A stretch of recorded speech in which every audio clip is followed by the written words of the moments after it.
ହାଏ ମୋର ଓଡ଼ିଶାର ସବୁ ସେକ୍ସ ପ୍ରେମୀ ଭାଇ ଓ ଭଉଣୀମାନେ, ମାଣ୍ଡବିହାର ଆତ୍ମକାହାଣୀ ଚ୍ୟାନେଲରେ ମୁଁ ଆପଣମାନଙ୍କୁ ସ୍ୱାଗତ କରୁଛି। ଆଜି ମୁଁ ଏମିତି ଗୋଟେ ଷ୍ଟୋରି କହିବି, ଯେଉଁ ଷ୍ଟୋରି ଶୁଣିଲେ ଆପଣମାନଙ୍କ ବାଣ୍ଡ ଆଉ ବିହାରେ ଗରମ ସୃଷ୍ଟି ହେବ ଆଉ ବହୁତ କେହିବାକୁ ଇଚ୍ଛା ହେବ। ଛାଡ଼ନ୍ତୁ, ଡେରି ନକରି ଆମେ ଯିବା ଷ୍ଟୋରି ଆଡ଼କୁ। ମୋ ନାଁ ରାଜୁ, ମୋ ବୟସ ପ୍ରାୟ 19। ମୁଁ +3 ସେକେଣ୍ଡ ଇୟରରେ ପଢ଼େ। ଆମ ଘର ପାଖରେ ଜଣେ ଭାଉଜ ଥିଲେ, ତାଙ୍କ ନାଁ ହେଲା ମଇନା। ସେ ମୋର ଭାଉଜ ହିସାବ ହେବେ। ମୁଁ ଆଗରୁ ସେକ୍ସ ପ୍ରତି ଏତେ ନଜର ଦେଉନଥିଲି, ହେଲେ ସାଙ୍ଗମାନଙ୍କ ସେକ୍ସ ବିଷୟରେ କଥାବାର୍ତ୍ତା ବେଳେ ମୋ ବାଣ୍ଡ ଆପେ ଆପେ ଛିଡ଼ା ହୋଇଯାଉଥିଲା। ମୁଁ ଘରକୁ ଆସି ହଲେଇ ଦିଏ। ମୋ ମନରେ ଦିନକୁ ଦିନ ସେକ୍ସ ପ୍ରତି ଇଚ୍ଛା ବଢ଼ି ଚାଲିଲା। ମୋ ବାଣ୍ଡ ବହୁତ ଷ୍ଟ୍ରଙ୍ଗ ଆଉ ଲମ୍ବା ଥିଲା, ତେଣୁ ମୋର ସବୁବେଳେ ଗରମ ହେଉଥିଲା। ମୁଁ ସେକ୍ସ ବିଷୟରେ ଜାଣିଲା ପରେ ଗେଇବାକୁ ବହୁତ ଇଚ୍ଛା ହେଲା, କିନ୍ତୁ ମୁଁ ଭାବିଲି କାହାକୁ ଗେଇବି। ମୋ ନଜର ଆଗରୁ ମଇନା ଭାଉଜଙ୍କ ଉପରେ ଥିଲା। ମଇନା ଭାଉଜଙ୍କର ବୟସ ପ୍ରାୟ 24-25 ହେବ, କିନ୍ତୁ ତାଙ୍କ ଦୁଧ 36। ସେ ଚାଲିଲା ବେଳେ ଗାଣ୍ଡି ହଲେଇ ହଲେଇ ଚାଲନ୍ତି। ତାଙ୍କୁ ଦେଖିଲେ ମୋ ବାଣ୍ଡ ଜୋର ହିଟ୍ ହୁଏ। ମୁଁ ତାଙ୍କୁ ଗେଇବାର ପ୍ଲାନ୍ ବନେଇଲି ଆଉ ତାଙ୍କୁ ପଟେଇବାକୁ ଲାଗି ପଡ଼ିଲି।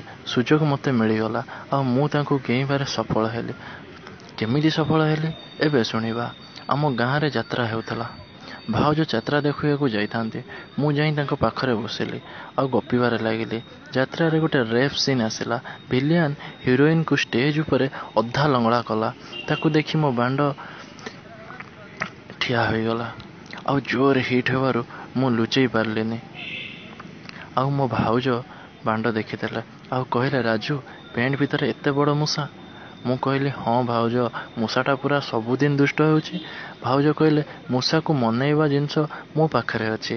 ମୁଁ ଭାଉଜଙ୍କ ହାତ ଧରି କହିଲି, ପ୍ଲିଜ୍ ଭାଉଜ, ସେ ଜିନିଷଟା ମୋତେ ଦିଅ ନା, ପ୍ଲିଜ୍। ସେ କହିଲେ, ଏଠି ସେ ଜିନିଷ ଦେଇ ହେବନି, ଘରକୁ ଗଲେ ଦେଇଦେବି। ମୁଁ ଏହା ଶୁଣି ବହୁତ ଖୁସି ହେଲି। ମୁଁ କହିଲି, ହଉ। ଭାଉଜ କହିଲେ, ଯାତ୍ରା ତ ଅଧା ହେଲାଣି, ଆସୁନା ଘରକୁ ପଳେଇବା।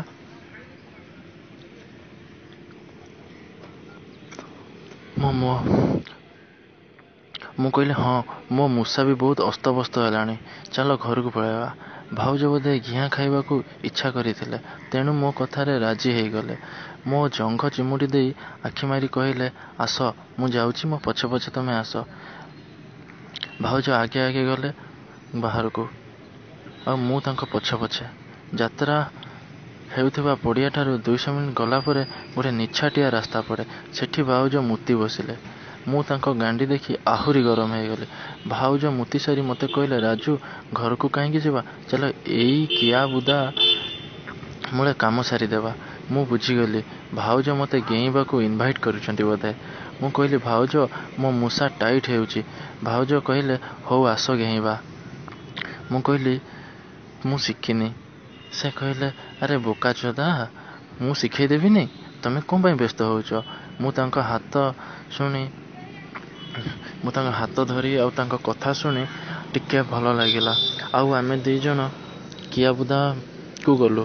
ଭାଉଜ ସାଙ୍ଗେ ସାଙ୍ଗେ ଲୁଗା ଖୋଲିଦେଲେ ଆଉ କହିଲେ, ଆସ ରାଜୁ, ମୋ ଦୁଧ ଟିକେ ଚିପିଦିଅ। ମୁଁ ତାଙ୍କ 36 ସାଇଜର ବଲ୍ ଦେଖି ରହିପାରିଲିନି ଆଉ ଜୋରରେ ଦଳି ପକେଇଲି। ସେ କହିଲେ, ମୋ ବ୍ଲାଉଜଟା ତ ଖୋଲିଦିଅ, ଉପରୁ କେମିତି ଚିପିବ? ମୁଁ କହିଲି, ହଉ ଠିକ୍ ଅଛି। ମୁଁ କହିଲି, ତମ ବିଆ ଟିକେ ଦେଖାଉନା, ମୁଁ ଦେଖିବାକୁ ମୋତେ ବହୁତ ଇଚ୍ଛା ହେଉଛି। ସେ କହିଲେ, ହଉ ଦେଖ। ଆଉ ଏତିକି କହି ତାଙ୍କ ଚଡ଼ି ଖୋଲିଦେଲେ। ଭାଉଜ କହିଲେ, ହଉ ଦେଖ, ମୋତେ ତମ ବାଣ୍ଡ ଟିକେ ଦେଖାଉନା। ମୁଁ ଫୁଲ୍ ଲଙ୍ଗଳା ହେଇ ତାଙ୍କ ମୁହଁ ପାଖରେ ବାଣ୍ଡକୁ ହଲାଉଥିଲି। ସେ ମୋ ବାଣ୍ଡକୁ ଧରି କହିଲେ, ଏତେ ବଡ଼ ବାଣ୍ଡ, ଯାହା ଯୋଉ ମାଇକିନା ଗିଆଁ ହେବ ତା ବିଆ ଫୁଲ୍ ଶାନ୍ତି ହେଇଯିବ। ଆଜି ମୋତେ ଘେନି ମୋ ବିଆ ଶାନ୍ତି କରିଦିଅ। ମୁଁ କହିଲି, ଆସ, ତତେ ଗେଇବି। ଭାଉଜ ସାୟା ଉପରକୁ ଟେକି ବିଆ ଦେଖେଇ କହିଲେ, ଆସ ମୋ ବିଆକୁ ଖା। ମୁଁ ତାଙ୍କ ବାଳୁଆ ବିଆକୁ କାମୁଡ଼ି ଖାଇଲି। ସେ ଆଃ ଆଃ କରୁଥାନ୍ତି। ଏମିତି 5 ମିନିଟ୍ ଖାଇଲା ପରେ ମୋ ବାଣ୍ଡ ନେଇ ବିଆରେ ଘଷିଲି ଆଉ ଭାଉଜଙ୍କ ନିପୁଲକୁ ଚୁଷିଲି। ସେ କହିଲେ, ଆରେ ମା ଘିଆ ରାଜୁ, ପୁରଉନୁ ମୋ ବିଆରେ। ମୁଁ କହିଲି, ଆଲୋ ତୋ ବିଆଟା ଛୋଟିଆଟା। ସେ କହିଲେ, ଆରେ ଫଟେଇବୁ ପରା, ଫଟା। ମୁଁ ତାଙ୍କଠୁ ପରମିଶନ ପାଇ ବାଣ୍ଡକୁ ବିଆରେ ଚାପିଲି। ବାଣ୍ଡଟା ବହୁତ ଟାଇଟ୍ ଲାଗୁଥିଲା। କିଛି ଟାଇମ୍ ପରେ ଜୋରରେ ଗୋଟେ ଧକ୍କା ଦେଲି, ଅଧା ପଶିଗଲା ଆଉ ବିଆ ଫାଟିଗଲା।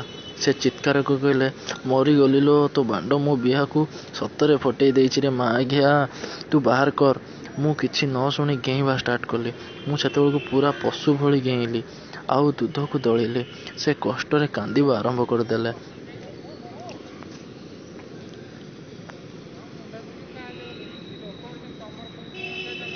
ତଥାପି ମୁଁ ଛାଡ଼ିଲିନି। ପ୍ରାୟ 1 ଘଣ୍ଟା ନନ୍ଷ୍ଟପ୍ ଗେଇଁବା ପରେ ମୋ ବୀଜ ବୋହିଲା। ସବୁ ବିଆରେ ବୋହିଗଲା। 10 ମିନିଟ୍ ତାଙ୍କ ଉପରେ ଶୋଇବା ପରେ ମୁଁ ଉଠିଲି। ସେ କହିଲେ, ସତରେ ରାଜୁ, ତୁ ଗୋଟେ ମର୍ଦ୍ଦ ହେଇଗଲୁଣୁ ରେ। ଜଲ୍ଦି ବାହା ହେଇଯା, ଛୁଆ କର। ମୁଁ ତାଙ୍କୁ ସେଠି ଆଉ ଥରେ ନିର୍ଧୁମ ଘେଇଁଲି। ସେତେବେଳକୁ ରାତି ପ୍ରାୟ 4ଟା ବାଜିଗଲାଣି। ସବୁ ଲୋକ ଫେରିଲା ବେଳ ଭାଉଜ ମୋତେ କହିଲେ, ରାଜୁ, ଆଜି ମୋ ଜୀବନରେ ସବୁଠୁ ଭଲ ଘିଆଁ ଖାଇଛି। ତୋ ବାଣ୍ଡ ମୋ ବିଆକୁ ଶାନ୍ତି କରିଦେଇଛି ରେ। ତେଣୁ ଆଜିଠୁ ମୁଁ ତୋ ମାଇପ। ଯେତେ ଇଚ୍ଛା ଆସି ମୋତେ ଘେଇଁବୁ। ମୁଁ ତାଙ୍କୁ କହିଲି, ମୋର ବହୁତ ଦିନର ଆଶା ଆଜି ପୂରଣ ହେଲା। ତେଣୁ ମୁଁ ତମକୁ ମୋ ମାଇକିନା କରିଦେଉଛି ଆଉ ତମକୁ ମୁଁ ସବୁଦିନ ଘେଇଁବି।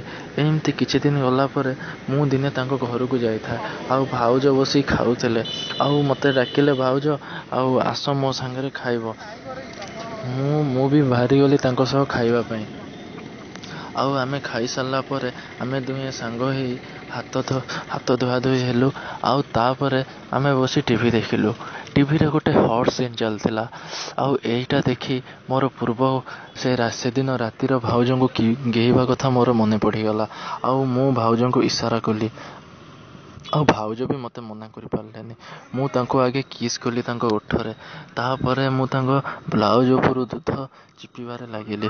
ଉଫ୍, ସେ ଦୁଧ କ'ଣ କହିବି। ଗୋରା ଗୋରା ଦୁଧ ଆଉ ତା ଆଗରେ କଳା କଳା ନିପୁଲ। ମୁଁ କ'ଣ କହିବି। ଏମିତି କିଛି ସମୟ ଚିପିଲା ପରେ ମୋ ବାଣ୍ଡଟା ପୁରା ଟେଙ୍ଗେଇଗଲା ଆଉ ପୁରା ହିଟ୍ ହେଇଗଲା।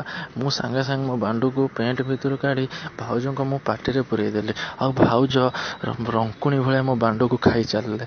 ଏମିତି ବାଣ୍ଡ ଖାଇବା ବେଳେ ମୋ ବାଣ୍ଡ ପୁରା କାଟୁଥାଏ, ଚମଡ଼ାକୁ ପଛକୁ ଠେଲି ଦେଉଥାନ୍ତି। ଆଉ ଏମିତି ପ୍ରାୟ ସେ 10 ମିନିଟ୍ ମୋ ବାଣ୍ଡକୁ ଖାଇଲେ। ତାପରେ ମୁଁ କହିଲି, ଭାଉଜ ତମ ବିଆ ଟିକେ ଦେଖାଅ ନା। ଆଉ ସାଙ୍ଗେ ସାଙ୍ଗେ ଭାଉଜ ତାଙ୍କ ଲୁଗା ଟେକି, ତାଙ୍କ ସାୟା ଲୁଗା ସବୁ ଟେକି ଦେଇ ମୋତେ ତାଙ୍କ ବାଳୁଆ ବିଆ ଦେଖେଇଲେ। ସେ ବାଳୁଆ ବିଆ କ'ଣ, ସେ ବିଆଟି ମସ୍ତ ହେଇଥିଲା ଆଉ ବାଳୁଆ ବିଆକୁ ସାଇଡ଼୍ କରିଦେଲେ ଟିକେ ଲାଲ ଲାଲ ଦେଖାଯାଉଥିଲା। ସେ ବିଆରେ ମୁଁ ଆଗେ ମୁହଁ ଲଗେଇ ଚାଟିଲି। ତାପରେ ମୁଁ ବିଆରେ ଗୋଟେ ଆଙ୍ଗୁଳି ପୁରେଇଲି। ଗୋଟେ ଆଙ୍ଗୁଳି ତ ଗଳିଗଲା। ତାପରେ କିଛି ସମୟ ପରେ ମୁଁ ମୋ ବାଣ୍ଡକୁ ନେଇ ବିଆ ଭିତରେ ପେଲିଲି। ଏମିତି କିଛି ସମୟ ପେଲିଲା ପରେ ମୋ ବାଣ୍ଡରୁ ବୀଜ ବାହାରିବାକୁ ଲାଗିଲା। ଏମିତି ବୀଜକୁ ମୁଁ ତାଙ୍କ ଗାଣ୍ଡି ଭିତରେ ପକେଇଦେଲି। ତାପରେ 10 ମିନିଟ୍ ଏମିତି କଥା ହେବା ପରେ ପୁଣି ମୋ ବାଣ୍ଡ ଉଠିଲା ଆଉ ମୁଁ ତାଙ୍କୁ ପୁଣି ଗେଇ ଚାଲିଲି। ଏମିତି ପ୍ରାୟ ସେଦିନ ଖରାବେଳଟାରେ ମୋ ଭାଉଜକୁ ମୁଁ ପ୍ରାୟ 5ରୁ 6 ଥର ମୁଁ ଗେଇଛି।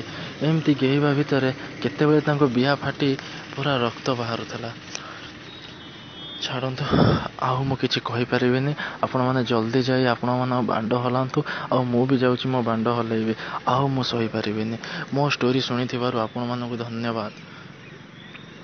ତଳେ ସବସ୍କ୍ରାଇବ୍ ବଟନ୍ ଅଛି, ଆପଣ ସବସ୍କ୍ରାଇବ୍ କରିବାକୁ ଭୁଲିବେନି। ସବସ୍କ୍ରାଇବ୍ କରନ୍ତୁ ଆଉ ନୂଆ ଷ୍ଟୋରି ଶୁଣନ୍ତୁ। ତାପରେ ମୁଁ ବିଆରେ ଗୋଟେ ଆଙ୍ଗୁଳି ପୁରେଇଲି। ଗୋଟେ ଆଙ୍ଗୁଳି ତ ଗଳିଗଲା। ତାପରେ କିଛି ସମୟ ପରେ ମୁଁ ମୋ ବାଣ୍ଡକୁ ନେଇ ବିଆ ଭିତରେ ପେଲିଲି। ଏମିତି କିଛି ସମୟ ପେଲିଲା ପରେ ମୋ ବାଣ୍ଡରୁ ବୀଜ ବାହାରିବାକୁ ଲାଗିଲା। ଏମିତି ବୀଜକୁ ମୁଁ ତାଙ୍କ ଗାଣ୍ଡି ଭିତରେ ପକେଇଦେଲି। ତାପରେ 10 ମିନିଟ୍ ଏମିତି କଥା ହେବା ପରେ ପୁଣି ମୋ ବାଣ୍ଡ ଉଠିଲା ଆଉ ମୁଁ ତାଙ୍କୁ ପୁଣି ଗେଇ ଚାଲିଲି। ଏମିତି ପ୍ରାୟ ସେଦିନ ଖରାବେଳଟାରେ ମୋ ଭାଉଜକୁ ମୁଁ ପ୍ରାୟ 5ରୁ 6 ଥର ମୁଁ ଗେଇଛି। ଏମିତି ଗେଇବା ଭିତରେ କେତେବେଳେ ତାଙ୍କ ବିହା ଫାଟି ପୁରା ରକ୍ତ ବାହାରୁଥିଲା। ଛାଡ଼ନ୍ତୁ, ଆଉ ମୁଁ କିଛି କହିପାରିବିନି। ଆପଣମାନେ ଜଲ୍ଦି ଯାଇ ଆପଣମାନଙ୍କ ବାଣ୍ଡ ହଲାନ୍ତୁ, ଆଉ ମୁଁ ବି ଯାଉଛି ମୋ ବାଣ୍ଡ ହଲେଇବି। ଆଉ ମୁଁ ସହିପାରିବିନି। ମୋ ଷ୍ଟୋରି ଶୁଣିଥିବାରୁ ଆପଣମାନଙ୍କୁ ଧନ୍ୟବାଦ। ତଳେ ସବସ୍କ୍ରାଇବ୍ ବଟନ୍ ଅଛି, ଆପଣ ସବସ୍କ୍ରାଇବ୍ କରିବାକୁ ଭୁଲିବେନି। ସବସ୍କ୍ରାଇବ୍ କରନ୍ତୁ ଆଉ ନୂଆ ନୂଆ ଷ୍ଟୋରି ଶୁଣନ୍ତୁ।